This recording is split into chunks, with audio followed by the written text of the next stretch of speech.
নমস্কার বন্ধুরা, deep study চ্যানেলের পক্ষ থেকে আপনাদের সকলকে জানাই স্বাগতম। আজকে আবারও আমি টিটেট পেপার 1 এবং পেপার 2 এর জন্য বাছাই করা মোস্ট ইম্পর্ট্যান্ট এবং এক্সাম ওরিয়েন্টেড এবং ইউনিক কোয়েশ্চেন্স আপনাদের সামনে নিয়ে এসেছি। আশা করছি এই ভিডিওটা আপনাদের এক্সাম প্রিপারেশনের জন্য অনেকটা হেল্পফুল হবে। তো শুরু করছি আজকের ভিডিওর প্রথম কোয়েশ্চেন্স দিয়ে, যেখানে বলা হয়েছে শিশুদের স্কাফোল্ডিং এর পরিমাণ ও ধরন নিম্নলিখিত কোন কারণে পরিবর্তিত হয়। মোস্ট ইম্পর্ট্যান্ট একটা কোয়েশ্চেন টিটেট পেপার 1 এবং পেপার 2 এর জন্য অত্যন্ত গুরুত্বপূর্ণ হতে চলেছে, তো অবশ্যই সেটা মেমোরিতে রাখবেন। তো শিশুদের স্কাফোল্ডিংয়ের যে পরিমাণ ও ধরন নিম্নলিখিত কোন কারণে পরিবর্তিত হয়, সেটা কিন্তু শিশুর কাজের স্তর। এটা কিন্তু 2015 টেট সিটেটের ক্ষেত্রে এই কোয়েশ্চেনটা এসেছিল। অবশ্যই টিটেটের ক্ষেত্রে এবার আসার অনেকটাই পসিবিলিটি রয়েছে, সেই কারণেই আমি এই কোয়েশ্চেনটা এখানে দিলাম। অবশ্যই সেটা মনে রাখবেন, শিশুদের স্কাফোল্ডিংয়ের পরিমাণ ও ধরন নিম্নলিখিত কোন কারণে পরিবর্তিত হয়। অবশ্যই সেটা সঠিক আনসার হবে শিশুর কাজের স্তর অনুসারে। তারপর আমরা মুভ করছি 2 নম্বর কোয়েশ্চেনের দিকে, যেখানে বলা হয়েছে একটি বিভিন্ন সংস্কৃতিযুক্ত ক্লাসরুমে মূল্যায়নের ক্ষেত্রে কোন বিষয়টি থাকা শিক্ষক নিশ্চিত করবেন। তো একটি বিভিন্ন সংস্কৃতিযুক্ত ক্লাসরুমে মূল্যায়নের ক্ষেত্রে কোন বিষয়টি থাকা শিক্ষক নিশ্চিত করবেন, সেখানে ছাত্রছাত্রীদের সামাজিক ও সাংস্কৃতিক যে অবস্থান, সেই অবস্থানটা কিন্তু তিনি সেক্ষেত্রে কী করবেন, নিশ্চিত করবেন। তারপর এটাও কিন্তু আমি বলে দিচ্ছি, এটাও 2015 সিটেটে এই কোয়েশ্চেনটা দিয়েছিল। তারপর আমরা মুভ করছি 3 নম্বর কোয়েশ্চেনের দিকে, যেখানে বলা হয়েছে নিম্নলিখিত কোনটি একজন শিক্ষককে সৃজনশীল শিশুকে চিহ্নিত করতে সাহায্য করে। মোস্ট ইম্পর্ট্যান্ট একটা কোয়েশ্চেন, অবশ্যই সেটা মনে রাখবেন। যখন শিশুটি সমস্যা সমাধান করে তখন তাকে ভালো করে লক্ষ্য করার মাধ্যমে কিন্তু একজন শিক্ষক সৃজনশীল শিশুকে চিহ্নিত করতে পারেন। আমি আবারও আনসারটা বলছি, যখন শিশুটি সমস্যা সমাধান করে তখন তাকে ভালো করে লক্ষ্য করার মাধ্যমেই কিন্তু একজন শিক্ষক সৃজনশীল শিশুকে চিনতে সক্ষম হবেন। ঠিক আছে, তারপর আমরা মুভ করছি 4 নম্বর কোয়েশ্চেনের দিকে, যেখানে বলা হয়েছে শিক্ষণযোগ্য ছাত্রদের বুদ্ধাঙ্ক কত। অর্থাৎ যারা যে সমস্ত বাচ্চারা শিক্ষণের যোগ্য তাদের বুদ্ধাঙ্ক থাকবে কত থেকে কত, 50 থেকে 70, অর্থাৎ 50 থেকে 70 মধ্যে থাকবে। তারপর আমরা মুভ করছি 5 নম্বর কোয়েশ্চেনের দিকে, যেখানে বলা হয়েছে শিখন বুদ্ধিক বিকাশের উপর নির্ভর করে। তো শিখন বুদ্ধিক বিকাশের উপর কীরূপ নির্ভর করে, আংশিক নাকি সামগ্রিক নাকি সর্বদা। তো এখানে মনে রাখবেন, তো এটা হয়ে যাবে সর্বদা হয়ে যাবে এই কোয়েশ্চেনের এগেনস্টে কারেক্ট আনসার। তারপর আমরা মুভ করছি 6 নম্বর কোয়েশ্চেন, যেখানে বলা হচ্ছে সর্বপ্রথম কে শিশুর বৃদ্ধির হারের উপর লম্ব অধ্যয়ন পদ্ধতি আবিষ্কার করেন। শিশুর বৃদ্ধির হারের উপর লম্ব অধ্যয়ন পদ্ধতি যিনি আবিষ্কার করেছিলেন ওনার নাম H.B. মেরিডিথ। H.B. মেরিডিথ কিন্তু সর্বপ্রথম শিশুর বৃদ্ধির হারের উপর লম্ব অধ্যয়ন পদ্ধতি আবিষ্কার করেছিলেন।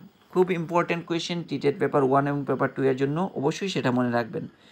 তারপর আমরা মুভ করছি 7 নম্বর কোয়েশ্চেনের দিকে, যেখানে বলা হয়েছে একটি শিশুর বৃদ্ধি কখন থেকে শুরু হয়। একটা শিশুর বৃদ্ধি কখন থেকে শুরু হবে, যখন শিশুটা তার মায়ের পেটে ভ্রূণ অবস্থায় থাকবে তখন থেকেই কিন্তু তার অঙ্গ প্রত্যঙ্গগুলো কী হতে থাকবে, বড় হতে থাকবে। দ্যাট মিন্স তখন থেকেই কিন্তু তার বৃদ্ধি শুরু হয়ে যায়। তারপর আমরা মুভ করছি 8 নম্বর কোয়েশ্চেনের দিকে, যেখানে বলা হয়েছে একটি শিশুর শিখন প্রকৃতিগতভাবে কিসের সঙ্গে যুক্ত। তো মনে রাখবেন, একটা শিশুর শিখন প্রকৃতিগতভাবে যদি আমরা দেখি সেটা কিন্তু প্রেষণার সঙ্গেই জড়িয়ে রয়েছে। ঠিক আছে, তারপর আমরা মুভ করছি 9 নম্বর কোয়েশ্চেনের দিকে, যেখানে বলা হয়েছে যে শিখনের মাধ্যমে শিক্ষার্থী নতুন কোনো অভিজ্ঞতা অর্জন করে বা কোনো বিশেষ ধারণা গঠন করে তাকে কী ধরনের শিখন বলা হয়। অর্থাৎ যে শিখনের মাধ্যমে শিক্ষার্থী নতুন কোনো অভিজ্ঞতা অর্জন করবে আর তার পাশাপাশি কী করবে, বিশেষ ধারণা গঠন করতে সক্ষম হবে, সেই শিখনকে আমরা বলবো বুদ্ধিক শিখন। ঠিক আছে, মোস্ট ইম্পর্ট্যান্ট কোয়েশ্চেন, অবশ্যই সেটা মনে রাখবেন। তারপর আমরা মুভ করছি 10 নম্বর কোয়েশ্চেনের দিকে, যেখানে বলা হয়েছে থর্নডাইকের শিখন তত্ত্ব, হালের শিখন তত্ত্ব, স্কিনারের শিখন তত্ত্ব কোন ধরনের শিখনের সহিত যুক্ত। মোস্ট ইম্পর্টেন্ট কোয়েশ্চেন আনসার, অবশ্যই সেটা মনে রাখবেন। উৎসাহ এর সহিত হয়ে যাবে এই কোয়েশ্চেনের আনসারটা। ঠিক আছে, উৎসাহ এর সহিত কিন্তু এই ধরনের উৎসাহ, বাচ্চাদের উৎসাহ বজায় রেখেই কিন্তু তারা শিখনের তত্ত্বগুলোকে আলোচনা করেছেন। ঠিক আছে, থর্নডাইকের শিখন তত্ত্ব, হালের শিখন তত্ত্ব এবং স্কিনারের শিখন তত্ত্বগুলো, অর্থাৎ বাচ্চারা যাতে শিখনের ক্ষেত্রে উৎসাহ পায় সেই মোতাবেক তাদের তত্ত্বগুলো তৈরি করা হয়েছে। ঠিক আছে, এবার আমরা মুভ করছি 11 নম্বর কোয়েশ্চেনের দিকে, যেখানে বলা হয়েছে শিখনের চিহ্নিতকরণ তত্ত্বের প্রবক্তাকে। খুব ইম্পর্টেন্ট কোয়েশ্চেন, শিখনের চিহ্নিতকরণ তত্ত্বের প্রবক্তা যিনি হলেন ওনার নাম হচ্ছে টলম্যান। তারপর আমরা মুভ করছি 12 নম্বর কোয়েশ্চেন, যেখানে বলা আছে প্রকৃতি পর্যবেক্ষণের উপর নির্ভর করে শিক্ষাদানের কথা কোন বিদ্যালয়ে বলা হয়। তো প্রকৃতি পর্যবেক্ষণের মাধ্যমে শিক্ষাদানের কথা কিন্তু বলা হয় মন্তেশ্বরী বিদ্যালয়ে। এটাও ইম্পর্টেন্ট, অবশ্যই মনে রাখবেন। প্রত্যেকটা কোয়েশ্চেনই কিন্তু ইম্পর্টেন্ট আমি রাখার চেষ্টা করেছি এবং এক্সাম ওরিয়েন্টেড পুরোপুরি রাখার চেষ্টা করেছি যাতে করে আপনাদের উপকারে আসে। তারপর 13 নম্বর কোয়েশ্চেন, যেখানে বলা হয়েছে মার্গারেট ম্যাকমিলান ও বেচেল ম্যাকমিলান 1909 খ্রিস্টাব্দে সর্বপ্রথম কোথায় নার্সারি বিদ্যালয় প্রতিষ্ঠা করেন। খুব ইম্পর্টেন্ট, অবশ্যই সেটা মনে রাখবেন। এবং আমরা যারা প্রিপারেশন নিচ্ছি একটু ডিপ লেভেলেই নিচ্ছি, অবশ্যই তারা বলতে পারবেন এটা সঠিক আনসার হবে ইংল্যান্ড। ঠিক আছে, ইংল্যান্ডে সর্বপ্রথম কিন্তু 1909 সালে এই বিদ্যালয়টা প্রতিষ্ঠা করা হয়েছিল। তারপর আমরা মুভ করছি 14 নম্বর কোয়েশ্চেনের দিকে, যেখানে বলা হয়েছে কোন ধরনের বিদ্যালয়ে পুস্তক ব্যবহারের পরিবর্তে খেলাধুলা, ছবি আঁকা, গল্প বলা, নাচ গান ইত্যাদির মাধ্যমে শিক্ষাদানের কথা বলা হয়। তো কোন ধরনের বিদ্যালয়ে এই ধরনের শিক্ষাদানের কথা বলা হয়েছে, সেটা কিন্তু বলা হয়েছে নার্সারি বিদ্যালয়। মোস্ট ইম্পর্টেন্ট, অবশ্যই সেটা মনে রাখবেন। তারপর আমরা মুভ করছি 15 নম্বর কোয়েশ্চেন, যেখানে বলা হয়েছে দুরারোগ্য রোগ যেমন টিবি, ভারসাম্যহীন আবেগ প্রভৃতি কিসের পরিচায়ক। তো অবশ্যই সেটা ঘুরিয়ে কিন্তু কোয়েশ্চেন আসতে পারে, আমি সেই কারণেই এভাবে আপনাদেরকে দিয়ে দিলাম। অবশ্যই সেটা মনে রাখবেন, দুরারোগ্য রোগ যেমন টিবি, ভারসাম্যহীন আবেগ সেটা কিন্তু দুর্বল বংশগতিকে ইঙ্গিত দেয়, দুর্বল বংশগতির পরিচায়ক বলতে পারি বা দুর্বল বংশগতিকে ইঙ্গিত করে। তারপর আমরা মুভ করছি 16 নম্বর কোয়েশ্চেন, যেখানে বলা হয়েছে কোথায় একজন শিক্ষক ছাত্রদের সামাজিক রীতিনীতি, চেতনাবোধ, মূল্যবোধ জাগ্রত করে সামাজিকীকরণ করতে সাহায্য করেন। তো এইসব প্রক্রিয়াগুলো কোথায় একজন শিক্ষক সম্পন্ন করেন, সেটা বিদ্যালয়ের শ্রেণীকক্ষেই সম্পন্ন করেন। মোস্ট ইম্পর্টেন্ট কোয়েশ্চেন, সেটা কিন্তু অবশ্যই সেটা মনে রাখবেন, বিদ্যালয়ের শ্রেণীকক্ষে হয়ে যাবে এই কোয়েশ্চেনের এগেনস্টে কারেক্ট আনসার। তারপর আমরা মুভ করছি 17 নম্বর কোয়েশ্চেন, যেখানে বলা হয়েছে পিয়াজে শিশুর জৈবিক সক্রিয়তার পিছনে কয়টি পরস্পর ধর্মী উপাদানের কথা বলেছেন। তো অবশ্যই সেটা মনে রাখবেন, পিয়াজে কিন্তু শিশুর জৈবিক সক্রিয়তার পিছনে 2টি পরস্পর বিপরীতধর্মী উপাদানের কথা বলেছিলেন। তারপর আমরা মুভ করছি 18 নম্বর কোয়েশ্চেন, যেখানে বলা হয়েছে পিয়াজের প্রজ্ঞামূলক বিকাশের কোন স্তরে শিশুদের মধ্যে মোটর স্কিলস এর উন্নতি করতে দেখতে পাওয়া যায়। খুব ইম্পর্টেন্ট কোয়েশ্চেন, অবশ্যই সেটা মনে রাখবেন। সংবেদন সঞ্চালনমূলক স্তরে কিন্তু একটা শিশুর মোটর স্কিলের উন্নতি হতে দেখতে পাওয়া যায়। ঠিক আছে, এবার আমরা মুভ করছি 19 নম্বর কোয়েশ্চেনের দিকে, যেখানে বলা হয়েছে বুদ্ধাঙ্ক নির্ণয়ের সূত্রে MA এর মানে কি। MA মিনস কি mental age, CA chronological age. ঠিক আছে, আমি CAটাও বলে দিচ্ছি, অবশ্যই মনে রাখবেন। CA শব্দের অর্থ হচ্ছে ক্রোনোলজিক্যাল এজ, আর MA মিনস হচ্ছে কি মেন্টাল এজ। ইন্টু 100 দিয়েই কিন্তু আমরা বুদ্ধাঙ্ক, একটা শিশুর বুদ্ধাঙ্ক নির্ণয় করে থাকি। তো এখানে MA শব্দের মানে হচ্ছে মেন্টাল এজ। এবার আমরা মুভ করছি 20 নম্বর কোয়েশ্চেনের দিকে, যেখানে বলা হয়েছে কত সালে সর্বপ্রথম বিনে সাইমন বুদ্ধির অভিক্ষা আবিষ্কার করেন। আমরা অবশ্যই অনেকেই বলতে পারছি এই কোয়েশ্চেনের সঠিক আনসার কী হবে। 1905 সালে কিন্তু বিনে সাইমন সর্বপ্রথম বুদ্ধির অভিক্ষাটা আবিষ্কার করেছিলেন। তারপর কিন্তু পরবর্তী সময়ে অনেক কি হয়েছিল সেটা সংস্কার করা হয়েছিল। এবার আমরা মুভ করছি 21 নম্বর কোয়েশ্চেনের দিকে, যেখানে বলা হয়েছে বুদ্ধির ভাষাবিহীন সম্পাদনা অভিক্ষার একটি উদাহরণ দাও। খুব ইম্পর্টেন্ট কোয়েশ্চেন, অবশ্যই সেটা মনে রাখবেন। এবং এই কোয়েশ্চেনগুলো কিন্তু অনেকভাবে ঘুরিয়ে টিটেটের ক্ষেত্রে বিগত বছরগুলিতে এসেছিল। তো এইখান থেকেও কোয়েশ্চেন আসার অনেকটা পসিবিলিটি রয়েছে, সেই কারণে আমি এই কোয়েশ্চেনটা এখানে দিলাম। বুদ্ধির ভাষাবিহীন বুদ্ধি সম্পাদনা অভিক্ষার একটি উদাহরণ কি? উদাহরণ হচ্ছে হিলির পাজল অভিক্ষা, ডিয়ারবনের ফোম বোর্ড, এগুলি হচ্ছে বুদ্ধির ভাষাবিহীন সম্পাদনার অভিক্ষা। ঠিক আছে, এবার আমরা মুভ করছি 22 নম্বর কোয়েশ্চেন, যেখানে বলা হচ্ছে একজন বিদ্যালয়ের শিক্ষককে মালির সাথে তুলনা করেছেন কে। অবশ্যই সেটা মনে রাখবেন, একজন বিদ্যালয়ের শিক্ষককে মালির সাথে যিনি তুলনা করেছেন ওনার নাম হচ্ছে ফ্রয়েবল। ঠিক আছে, এবার আমরা মুভ করছি 23 নম্বর কোয়েশ্চেন, যেখানে বলা হচ্ছে সিলেবারিজের কথা কে বলেছেন।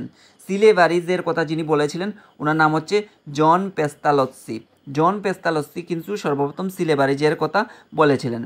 তারপর আমরা মুভ করছি 24 নম্বর কোয়েশ্চেনের দিকে, যেখানে বলা হয়েছে জন ডিউই প্রগতিমূলক শিক্ষার কয়টি শর্তের কথা বলেছেন। অবশ্যই সেটা মনে রাখবেন, জন ডিউই প্রগতিমূলক অর্থাৎ প্রোগ্রেসিভ এডুকেশনের বেলাতে তিনি 4টি শর্তের কথা বলেছিলেন। ঠিক আছে, এবার আমরা মুভ করছি 25 নম্বর কোয়েশ্চেনের দিকে, যেখানে বলা হয়েছে ভাষার বিকাশ শিশুর জীবন বিকাশের কোন স্তরের বৈশিষ্ট্য। তো অবশ্যই সেটা সঠিক আনসার হবে দ্বিতীয় স্তর, অর্থাৎ বাল্যকালের কিন্তু ভাষার বিকাশ শিশুর কি হয় 6 থেকে 12 বোধ হয়, এটা সঠিক আনসার। বাল্যকালের সময়সীমা 6 থেকে 12। ভাষার বিকাশ শিশুর জীবন বিকাশের কোন স্তরের বৈশিষ্ট্য, সেটা হবে দ্বিতীয় স্তর অর্থাৎ বাল্যকালের। তারপর আমরা মুভ করছি 26 নম্বর কোয়েশ্চেন, যেখানে বলা হয়েছে যে সমস্ত শিশুরা যারা যুগ যুগ ধরে প্রতিবন্ধকতার নামে নিশ্চিত শিক্ষালাভের অধিকার থেকে বিচ্ছিন্ন রয়েছে সেই সমস্ত শিশুদের বলা হয়। তো সেই সমস্ত শিশুদের আমরা কী ধরনের শিশু বলবো? সেই সমস্ত শিশুদের আমরা বঞ্চিত শিশু বা ডেপ্রিভড চাইল্ড বলে থাকি। ঠিক আছে, বঞ্চিত শিশু বলে থাকি।